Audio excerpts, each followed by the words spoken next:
नमस्कार दोस्तों। यशराज फिल्म्स की सैयारा जो इस फ्राइडे रिलीज हुई है उसमें आदित्य चोपड़ा ने चंकी पांडे के कजिन आहान पांडे को लॉन्च किया है।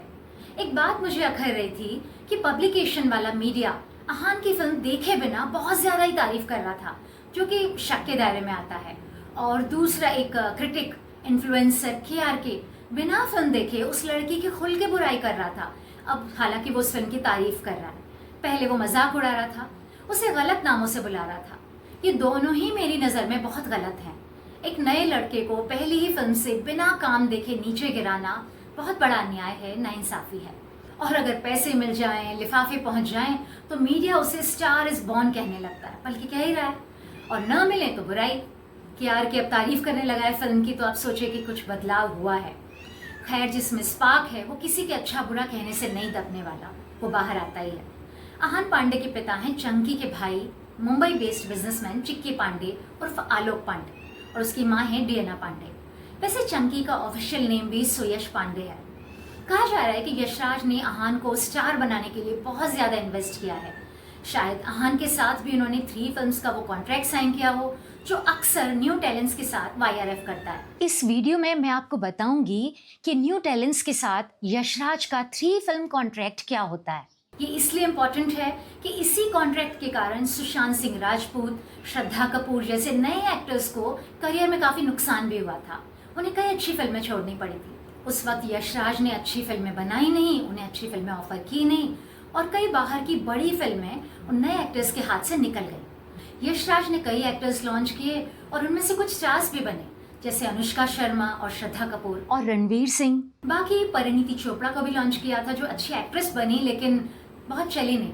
अर्जुन कपूर तो खैर फ्लॉपी हो गया, उससे तो झेल रहे हम लोग। तो हम नए टैलेंट आहान की बात कर रहे थे। दोस्तों, ये एक ऐसा लड़का है जिसकी डेब्यू फिल्म का मुझे सालों से इंतजार था। मैंने उसकी बहन इन्फ्लुएंसर अलाना पांडे की शादी में आहान का डांस देखा था और वो मुझे बहुत पसंद आया था। उसकी शक्ल में, आंखों में मुझे कुछ यंग संजय दत्त जैसा झलकता था, यानी जैसे जो रॉकी वाले डेज थे संजय दत्त के, वो दिखाई देता था। डांस उसने बहुत अच्छा किया था। अलाना ने अमेरिकन इवोर मैक्रे से 2023 में शादी की थी और हर चीज के वीडियोस बनाए थे। उसका संगीत ताज कोलाबा में हुआ था, जिसमें उनके फैमिली फ्रेंड्स शाहरुख और गौरी खान भी थे। आहान ने 7 समंदर पार गाने पर अनन्या के साथ भी डांस किया था और शाहरुख खान के कई गानों पर जबरदस्त परफॉर्मेंस दी थी। मुझे उसमें काफी पोटेंशियल दिखा था, तो इसलिए तब से मैं सोच रही थी कि लड़का डेब्यू क्यों नहीं कर रहा।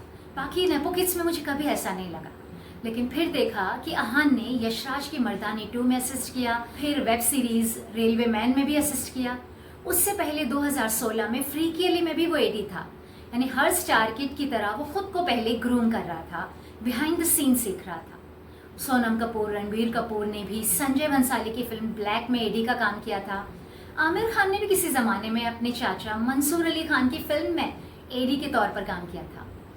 आहान 23 दिसंबर 1997 बॉर्न है, अभी 27 साल का है। दोस्तों, यशराज स्टूडियो के किसी को लॉन्च करने या मैनेज करने का मतलब होता है उनके साथ फिल्म का कॉन्ट्रैक्ट और टैलेंट मैनेजमेंट के कई रेस्ट्रिक्शंस। जब तक उनकी 3 फिल्म्स पूरी ना हो जाएं, बाहर की फिल्म्स वो नहीं कर सकते, या उनकी परमिशन के बिना कोई फिल्म नहीं कर सकते। ये कॉन्ट्रैक्ट काफ़ी कंट्रोवर्सीज में रहा है। YRF ने कई यंग एक्टर्स को लॉन्च किया और कईयों को मैनेज किया, जैसे अनुष्का शर्मा, परिणीति चोपड़ा, श्रद्धा कपूर, कृति सेनन, सुशांत सिंह राजपूत, रणबीर सिंह, अर्जुन कपूर, अनन्या पांडे और जुनैद खान वगैरह। इसी कॉन्ट्रैक्ट के कारण रिपोर्ट्स के मुताबिक सुशांत सिंह को संजय बंसाली की फिल्म बाजीराव मस्तानी छोड़नी पड़ी थी और वो फिल्म रणबीर सिंह के पास गई। बाद में परेशान होकर सुशांत और रिया चक्रवर्ती ने यशराज के टैलेंट मैनेजमेंट से अपना कॉन्ट्रैक्ट खत्म कर लिया था। सुशांत सिंह की रहस्यमय मृत्यु की जांच में यशराज से भी इसी कॉन्ट्रैक्ट के बारे में पूछताछ हुई थी। 2011 में इंडस्ट्री में खबर फैली थी कि श्रद्धा कपूर भी यशराज के कॉन्ट्रैक्ट में थी और उसे संजय भंसाली अपनी फिल्म में लेना चाहते थे, लेकिन वो इसी कॉन्ट्रैक्ट के कारण उनकी फिल्म नहीं कर सकी। मैं मुंबई मिरर में थी तो मैंने शक्ति कपूर को कॉल किया था, लेकिन उन्होंने इसे डिनाई कर दिया। तो यशराज के खिलाफ कौन बोल सकता था, खासकर जब उस बच्चे का करियर नया हो, अभी एस्टैब्लिश न हुआ हो। और बॉलीवुड में किसी भी बड़े प्रोड्यूसर के खिलाफ बोलने से एक्टर का करियर खराब हो जाता है, वो कंट्रोवर्शियल कहलाता है। वो बड़ा स्टार न बना हो तो पूरी लॉबी उसके पीछे लग जाती है। ये लोग अपने बैनर में तो बैन करते ही हैं, अपने लॉबी के दूसरे बैनर्स में भी बैन करा देते हैं। और कार्तिक आर्यन की तरह स्टार बन जाए तो बर्बाद हालत में पहुंचे करण जौहर जैसे लोग उसके पैरों में बिछ जाते हैं कि हमारी फिल्म कर लो। ये तो हमने देखा ही है। करण ने कार्तिक को चलती फिल्म दोस्ताना 2 से निकाल दिया था और वो खामोश रहा। फिर साजिद नडियाडवाला और टी सीरीज ने भूल भुलैया 2 और भूल भुलैया 3, चंदू चैंपियन और आशिकी जैसी फिल्में ऑफर की और उसे बचा लिया। तो श्रद्धा ने आखिर आशिकी 2 करने के लिए YRF का वो कॉन्ट्रैक्ट तोड़ दिया था और बिल्कुल सही फैसला किया था। आशिकी 2 2013 में बहुत बड़ी ब्लॉकबस्टर साबित हुई और श्रद्धा एस्टैब्लिश भी हुई। कहते हैं इसी वजह से यशराज की लॉबी में आने वाले कुछ प्रोड्यूसर्स जैसे करण जौहर और उनके कुछ चमचे प्रोड्यूसर्स ने श्रद्धा को बैन कर रखा है। लेकिन टी सीरीज के मालिक यानी भूषण कुमार और साजिद नडियाडवाला जैसे प्रोड्यूसर्स आदित्य चोपड़ा और करण जौहर जैसे इंडस्ट्री में अपने बाप की जागीर चला रहे प्रोड्यूसर्स से बिल्कुल नहीं डरते।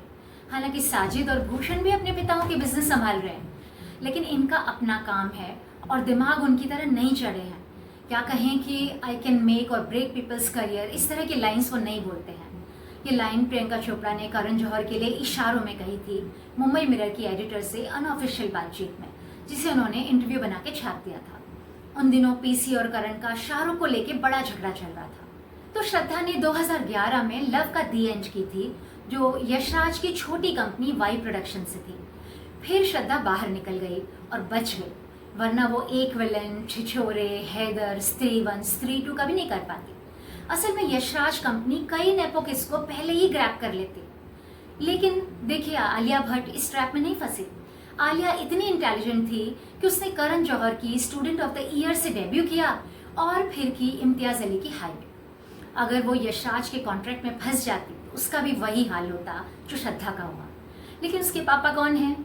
Smart film maker Mahesh Bhatt. वो बेटी को ऐसी गलती कैसे करने दे सकते थे? उनकी पूरी गाइडेंस होगी उसके साथ। अभी तक ये कंफर्म नहीं है कि आहान के साथ यशराज फिल्म्स का कोई कॉन्ट्रैक्ट इस तरह का है या नहीं, लेकिन उस पर इतना इन्वेस्ट ऐसे ही तो नहीं किया होगा कि स्टार बन जाओ बेटा और जाके दूसरे प्रोड्यूसर्स की फिल्में करो। नेपो किड होने से लॉन्च पैड तो मिल सकता है, लेकिन अपनी परफॉर्मेंस से साबित करना होता है कि वो अच्छे एक्टर भी हैं और उनका एक जलवा भी है। नेपोटिज्म से बॉलीवुड को कई अच्छे एक्टर्स भी मिले हैं, जैसे रणबीर कपूर, श्रद्धा, आलिया भट्ट, सोनाक्षी सिन्हा, फरहान अख्तर, डायरेक्टर जोया अख्तर, शाहिद कपूर, करीना और करिश्मा कपूर, रानी मुखर्जी, काजोल, विवेक ओबरॉय। इनसे काफी पहले सनी देओल, बॉबी देओल भी नेपो किड थे और बड़े स्टार बने।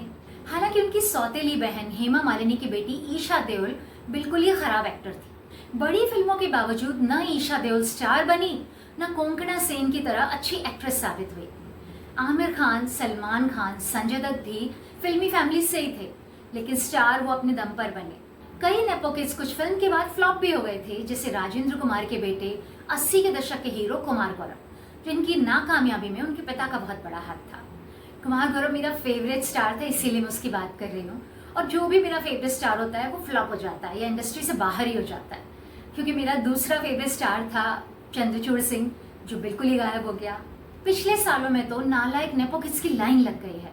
अश्वत्थामा जैसी काया का अर्जुन कपूर, बंदर की तरह कलाबाजियां दिखाने वाला टाइगर श्रॉफ, ईशान खट्टर, प्लास्टिक की जानवी कपूर, उसकी बहन और लेटेस्ट शनाया कपूर। ये सारे नेपो किड्स दर्शकों पर जबरदस्ती थोपे गए और लगातार थोपे जा रहे हैं और ये प्रोड्यूसर्स को भी लेके डूब रहे हैं। देखते हैं कि ये नया नेपो किड कैसा साबित होता है। दोस्तों, अब एक काम कीजिए, मेरा चैनल सब्सक्राइब कर लीजिए। ये लिखा है कि आप सब्सक्राइब करें, लाइक करें और कमेंट भी करें, क्योंकि आप हमेशा बहुत अच्छे कमेंट करते हैं। कुछ मीन कमेंट्स भी आते हैं। पता है आपको, एक यूज़र ने लिखा था, मैंने एडिडास का ब्रांड का एक टॉप पहना था, तो उसने कहा कि तुम्हें यूट्यूब बहुत पैसे दे रहा है, इसलिए तुम इस तरह का ब्रांड खरीद पाई हो, और पहले तो तुम्हारे कपड़े देखो, thanks to audience, we audience. इस तरह का मेन कमेंट दिया था, जबकि वो टॉप मैंने 1 साल पहले अपनी शुरुआती वीडियोस में पहना था। तो कभी कभी बुरा लगता है, लेकिन ठीक है, उनकी अपनी मानसिकता है, वो जाहिर करते हैं। और तो किसी ने तो लिखा कि तुम्हारे हाथ बहुत काले हैं, इन पर भी मेकअप कर लिया करो। तो मैंने कहा कि मैं अपने काले हाथों के साथ बहुत खुश हूँ, आप परेशान मत हो, मेरा चेहरा भी काला हो सकता है। फील्ड में कुत्ते बिल्लियों के पीछे भटकती हूँ अक्सर, और अब मैंने कम कर दिया है थोड़ा सा, थोड़ी अकल आ गई है मुझे। धन्यवाद।